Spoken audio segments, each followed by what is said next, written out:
In the headlines of this hour on VTV News, party and state leaders commemorate heroes and martyrs.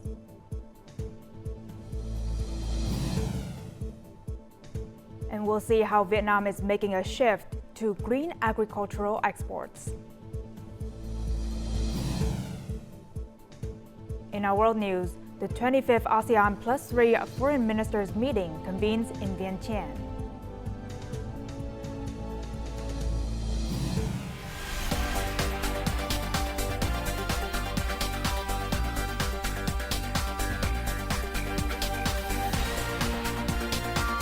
Broadcasting from Hanoi, the capital of Vietnam. VTV News starts right now. Good afternoon. It is 3 p.m. local time and you're tuning in to VTV News. I'm VIENTIANE with the top stories. On the occasion of the 77th anniversary of War Invalids and Martyrs Day, the delegation of the Party Central Committee, the State President, the National Assembly, the government, and the Central Committee of the Vietnam Fatherland Front on Saturday morning laid wreaths and commemorated the heroic martyrs at the Heroic Martyrs Monument. They also visited President Ho Chi Minh's mausoleum. The delegation included State President Tô Lâm, Prime Minister Phạm Minh Chính, National Assembly Chairman Trần Thanh Mẫn, former Party General Secretary Nông Đức Mạnh, former National Assembly Chairman Nguyễn Sinh Hùng, former National Assembly Chairwoman Nguyễn Thị Kim Ngân, former National Assembly Chairman Vương Đình Huệ, Lương Cường, a Politburo member, standing member of the Secretariat, and many leaders and former leaders of the party and state. The party and state leaders respectfully commemorated the country's heroic martyrs, the outstanding citizens who heroically sacrificed for the independence, freedom, and reunification of the country, and to protect the sacred territorial integrity of the fatherland.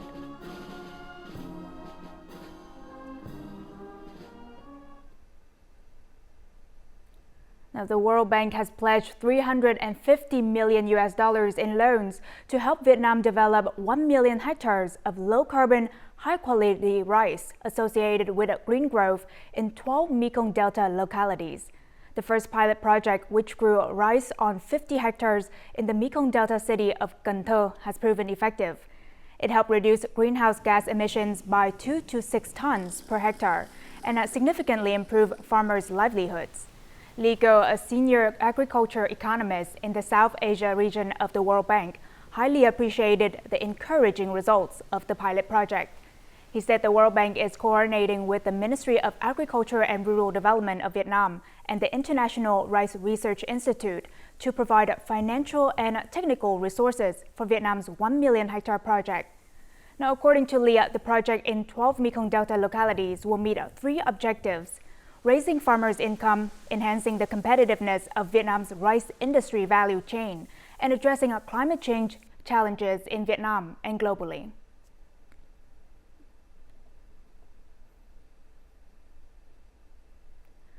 Green living and green consumption are expected to be trends that will continue to thrive in the years to come. Therefore, the shift to green agricultural production aims to meet domestic market demand and support exports. Typical agricultural products from various localities are focusing on energy-saving criteria and cleaner production. This emphasis acts as a lever to help the green agricultural economy develop sustainably. After many efforts by the government and businesses, Cù Lao Chàm bird's nest has become a high-end product with a strong brand image in both domestic and foreign markets and an important export item for Quảng Nam province. We had implemented measures to preserve the local bird's nest sustainably. Secondly, we attracted and called on businesses to cooperate so that we could not only produce bird's nest, but also create many high added value products from bird's nest. To meet rising demand from importing markets, many businesses have changed their strategies, choosing a green and clean business approach as a competitive advantage. They invest in technology and production equipment to improve the production process. To enter strict markets such as the United States, Europe, and Japan, enterprises must meet green requirements in production activities such as waste treatment, energy-saving production, and waste recycling solutions. The Ministry of Industry and Trade stated that since the beginning of 2024, it has supported machinery and evaluated cleaner production for nearly 70 rural industrial establishments. It is necessary to prioritize green transformation to contribute to a fast and sustainable economy. If you only focus on rapid development and ignore environmental factors, it will harm both the people and the economy. The green agricultural economy is emerging as an effective development trend, addressing social issues and mitigating environmental pollution. Therefore, transitioning to this trend is not only an inevitable choice, but also an opportunity for Vietnam to become a pioneering country in the region, aligning with the global green production trend. Established in 1998, Hac HiTech Park was expected to be a leading industrial model in the country. Now, however, after 26 years, it has not developed to match its potential and expectations. When Hac HiTech Park was transferred to Hanoi last November, the city addressed difficulties for high-tech enterprises, especially in electricity, telecommunications, and infrastructure. This is the testing laboratory for electronic and telecommunications equipment at this company. This television will be tested for wavelengths and technology standards. Testing requires absolute accuracy. However, in the past 7 years, the company has sometimes faced weak electricity, power outages, and weak phone signals disrupting their work. Immediately after receiving our feedback, the HiTech Park Management Board coordinated with telecommunications corporations to install radio stations and more power stations here. This technology group is one of the first inventors in Hac HiTech Park. Over the years, site clearance, infrastructure connectivity, and employee housing have remained concerns for businesses. Every day, the group rents up to 150 buses to transport employees, costing up to 5 billion Vietnam dong each month. Hanoi city authorities have organized many dialogues, listened to concerns, addressed difficulties, and committed to supporting high-tech enterprises. Established in 1998, Hac HiTech Park is expected to operate as a model of a high-tech hub in Vietnam and the region. Up to now, after 26 years, Hac still lacks technology giant. Of the 109 investment projects, 95 are domestic and only 14 are foreign investments. With the support of the government, the HiTech Park is expected to experience breakthrough development in the near future. Now, surpassing more than 700 competitors, a Vietnamese startup with an innovation for renewable energy using sand batteries has advanced to the final round of the Startup World Cup, which will be held in the U.S. in October 2024. In addition to startups focusing on software and blockchain technology, this year's competition has seen a notable trend in manufacturing industry startups. This reflects Vietnam's significant progress towards its goals of becoming both an industrial and a startup nation. With its innovative idea of using sand batteries for energy storage to support agriculture, the Vietnamese startup Alterno won a $5,000 prize and will represent Vietnam in the Global Startup World Cup competition. This carbon-free drying system not only helps farms achieve their economic goals but also contributes to sustainable development efforts. I am thrilled that both the audience and judges recognize the importance of our mission to help Vietnam reduce its carbon emissions and chose it as an idea worth sharing globally. With only about 2,000 days left until 2030, we must act now or risk running out of time. I am uncertain about how far we can go, but my goal is to convey that Vietnam is a pioneer in energy development, And that is the message I want to bring to the competition in the US. The startup companies focus on Vietnam's problem, right? So they want to solve them. And then I can see the huge potential of this Vietnamese and Vietnamese startups. And then I realized that there's huge potential out there. I prepared this event too, as well as for the huge potential Vietnamese startups to go to global market. The Startup World Cup Vietnam also featured numerous young startups from around the globe. Between 2014 and 2023, over $4.6 billion was invested in Vietnamese startups through 835 deals, highlighting Vietnam's emergence as an attractive destination for technology investment in Southeast Asia. So many young generations here that have great ideas, lots of opportunities in Vietnam to grow many types of businesses. So for a startup and being a hub in Southeast Asia, I think it's a great place to be. Startup World Cup and potentially other events like this can really bring startups, investors, corporations, government, media, academia, everybody together. And that can help foster new discussions, share new ideas, and help each other also expand into other regions.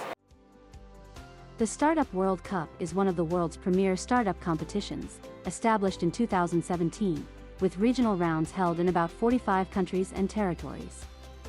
This year's competition in Vietnam is co-organized by Pegasus Tech Ventures and Synapse Studio. Winning startups will have the chance to secure a prize of $1 million USD, along with significant opportunities for investment from global investors. Coming up next on VTV News. Vietnam sets minimum size requirement for exportable skipjack tuna. An overseas youth aspires to enrich Vietnam's scientific sector.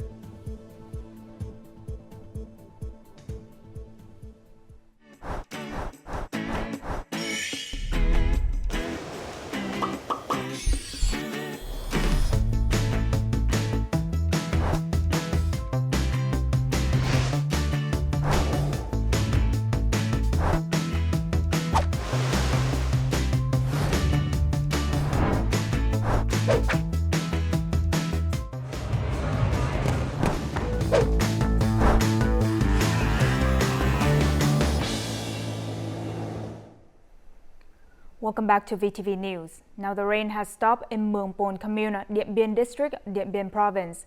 Local authorities and rescue forces are focusing their resources on overcoming the consequences of flash floods and landslides. A large area was affected, hindering the rescue efforts of functional forces. Currently, hundreds of police officers and soldiers are urgently searching for the 5 missing victims. Additionally, the locality is dealing with the aftermath of natural disasters and also supporting residents in stabilizing their lives. Data show that the recent flood in Mường Pồn Commune caused 25 houses to be swept away and 26 to completely collapse. More than 100 affected households have been provided with accommodation to ensure their safety.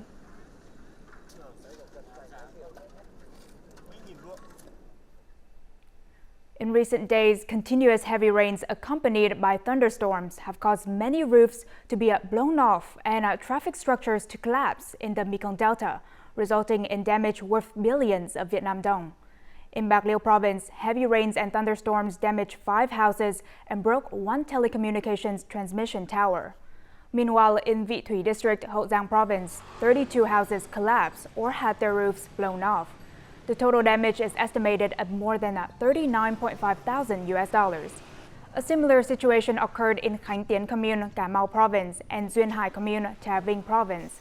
The latter also saw significant damage to production areas, resulting in more than $47.4 thousand US of damage. Local authorities are urgently addressing the consequences while providing timely support for affected people.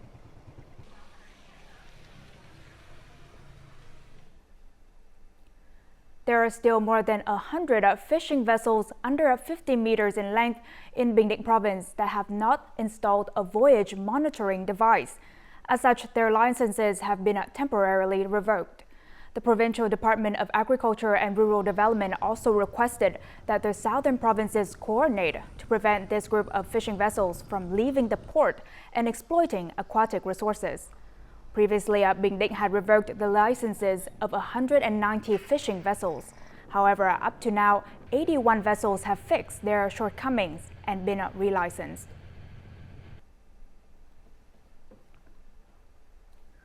Regulations on the minimum size of aquatic products permitted in fishing in natural waters are included in the government's Decree 37/2024, which took effect on May 19th this year.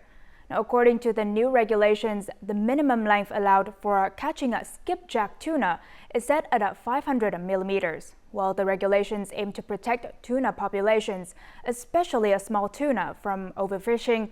Traders and export processing companies are concerned they will face a shortage of tuna raw materials for purchase and export. According to new regulations on the minimum size of aquatic products permitted for catching and exporting, the minimum length of skipjack tuna allowed to be caught is set at 500 millimeters. Tuna trading and exporting companies that violate these regulations will not be allowed to purchase, process, or export the fish. Meanwhile, fishermen have raised concerns about their profits since skipjack tuna that are 500 millimeters or longer often account for only 10 to 20% of the total catch of an offshore fishing trip. If I catch 10 tons of skipjack tuna, only around 2 to 3 tons meet the regulations for the minimum length allowed to be caught. Skipjack tuna is the main raw material for processing and exporting canned tuna in Vietnam. Last year, canned tuna exports accounted for 40% of the total exported tuna product. Domestic tuna trading and exporting companies are concerned about a potential future shortage of skipjack tuna. If there is a shortage of raw materials for processing and exporting, domestic companies will face difficulties in importing skipjack tuna. There are about 3,500 fishing vessels operating offshore to catch skipjack tuna, with an annual output of more than 60,000 tons. However, only 200,000 tons of skipjack tuna meet the requirements for processing and exporting. To support domestic traders and exporting companies, the fishing industry should develop an effective roadmap. Vietnam's fishing industry should prioritize the application of technology in fishing. An effective roadmap must include new fishing techniques, high-tech applications, and modern equipment for fishing vessels, with the aim of helping fishermen catch larger fish. The Vietnam Tuna Association proposes that the minimum size of skipjack tuna allowed to be caught be set at 380 millimeters for female tuna and 387 millimeters for male tuna. According to research, skipjack tuna can reproduce at these sizes. Scientific advancement plays a crucial role in promoting socio-economic development, presenting substantial opportunities for Vietnam today. The younger generations of Vietnamese, including those living abroad, is anticipated to contribute positively to the nation's scientific sector, thereby enhancing Vietnam's standing on the global stage. The encounter between two generations of overseas Vietnamese residing in France inspired Tran Bao Lam. Driven by a passion for science, this young individual hopes to contribute to Vietnam's scientific advancement. Following in the footsteps of Professor Truong Thanh Vuon's impactful work in the country. I'm extremely impressed by the fact that he went to France, learned all about the country and the fact that, France have good education. And he imported back here to Vietnam. His action is something that I'm extremely grateful for because, Vietnam is my country of origin. In addition to meeting the professor, young overseas Vietnamese learned about the scientific support activities of the International Center for Interdisciplinary Science and Education, founded by the professor. They visited the Explore Science Center, where science is made more interesting. Observing the center, I feel Vietnam has progressed to a point where we can conduct scientific research akin to that in developed countries. Inspired by figures such as Professor Truong Thanh Vuon, young overseas Vietnamese are studying, striving, and demonstrating the scientific prowess of their global generation. In the US, I studied robotics at USC with a Vietnamese professor and took MIT's online courses on atomic science. I aim to use this knowledge to advance Vietnam's physics research upon returning home. Scientific progress relies on the capabilities of young minds. President Ho Chi Minh urged youth to excel in their studies, aiming to elevate Vietnam's stature globally alongside leading nations, thereby enhancing Vietnam's global reputation. Simple, yet important advice. Despite living abroad, many young overseas Vietnamese aspire to use their knowledge, contribute to Vietnam's scientific development and overall prosperity. Sea and island sovereignty is sacred and has been upheld through generations. For young overseas Vietnamese, studying the sovereignty of the sea and islands, particularly at the Hoàng Sa and Trường Sa archipelagos, enhances their understanding of their homeland and deepens their connection to it. The Hoàng Sa Exhibition House in Da Nang City is a renowned destination for exploring the islands that are an essential part of Vietnam. Young overseas Vietnamese delved into compelling historical evidence, enriching their knowledge of Vietnam's process of establishing sovereignty over these crucial territories. When I observed these exhibits, it became clear to me that Hoàng Sa was under Vietnamese sovereignty, even during the French colonial period. Before visiting, I knew little about Vietnam's sovereignty over Hoàng Sa. However, after reading documents dated from 1950, I realized that Vietnam's claim to Hoàng Sa has long been established. During this year's summer camp, young overseas Vietnamese also gained insight into the vital role of naval soldiers in safeguarding Vietnam's sovereignty over its seas and islands. They were deeply moved by the indomitable sacrifices of previous generations, particularly those who perished in the historic Gác Ma battle, where their bodies rest in the depths of the ocean. Like the war lasted for like 1 day, and there's like the Vietnamese, like they came up with tactics, they like sacrificed some soldiers and stuff to defend their country. Meanwhile, many young overseas Vietnamese were pleased to learn that they had contributed, in any way, to preserving their homeland's sea and island sovereignty. At school, I contributed to a fund for tree planting in Trường Sa. Today, I watched a clip of soldiers planting trees on the islands and realized that my contribution helps green Trường Sa and affirm Vietnam's sovereignty. Understanding the sovereignty of the sea and islands is how overseas Vietnamese youth contribute to safeguarding the sacred territory of their homeland's remote islands.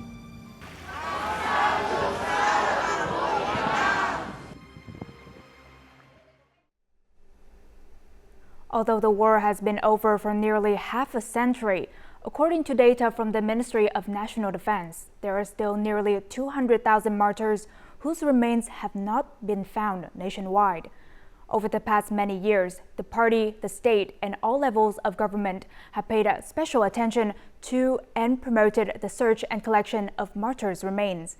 However, this work still faces many difficulties since traces of most battlefields have been erased completely.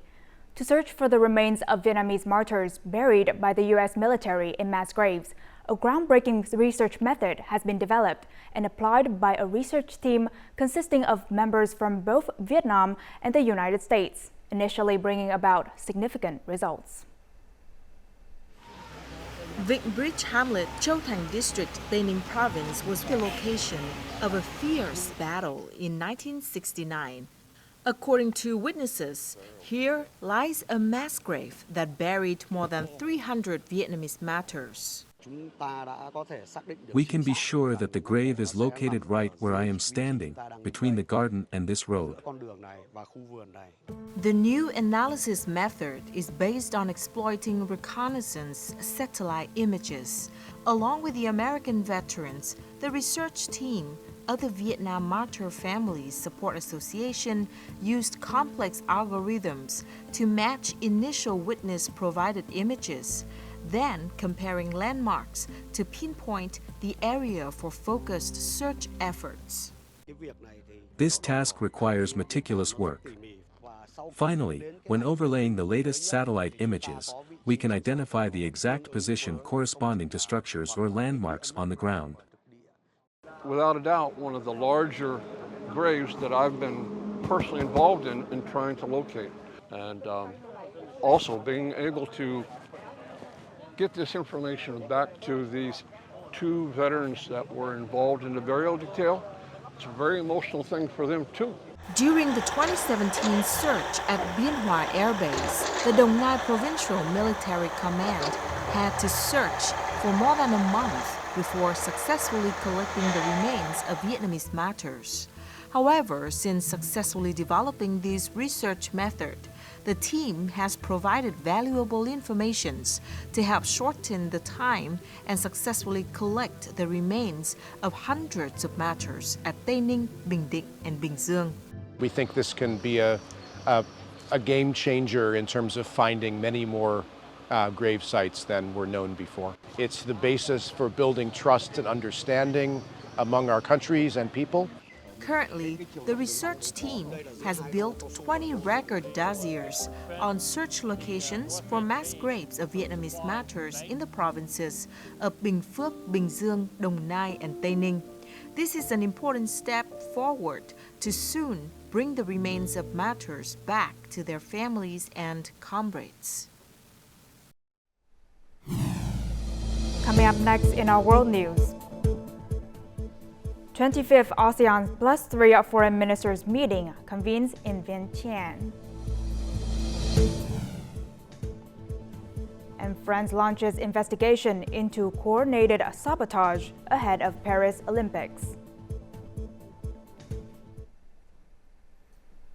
Now moving on to our world news. Foreign ministers from ASEAN countries and China, Japan, and South Korea joined the 25th ASEAN +3 Foreign Ministers meeting in Vientiane, Laos on Saturday morning. The foreign ministers of ASEAN countries highly appreciated the ASEAN +3 cooperation mechanism and the proactive role of China, Japan, and South Korea have played in promoting regional cooperation.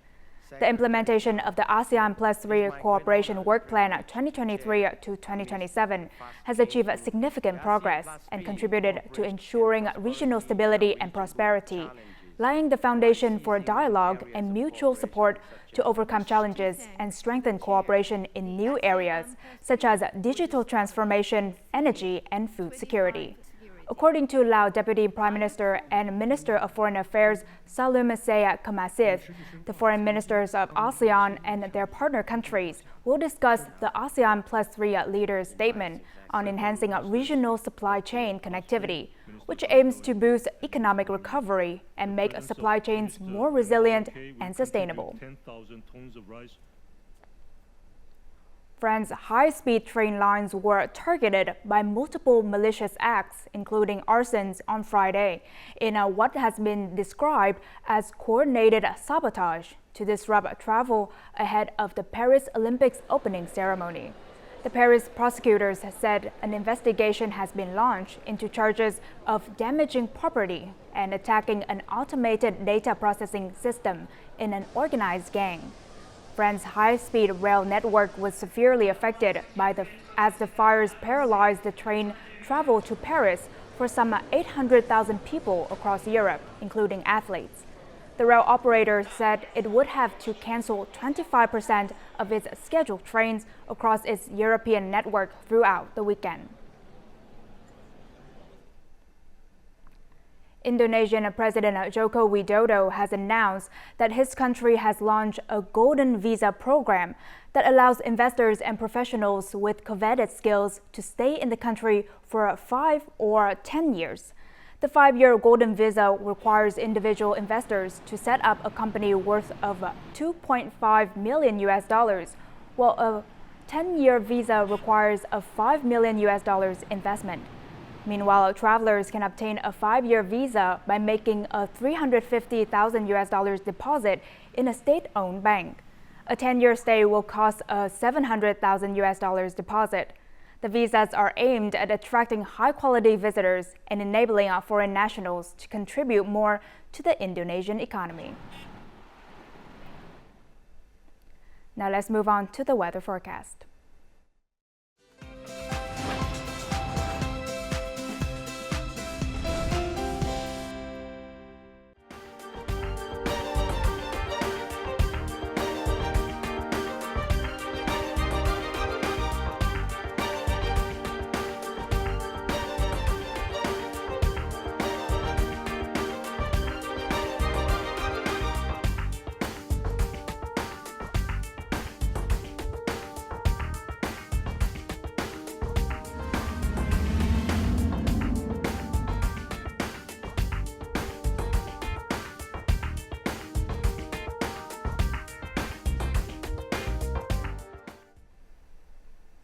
And that's all the news we have for this hour. To rewatch our program, you can download our mobile app VTVgo or check out our YouTube channel VTV4Go. Thank you for watching and see you next time.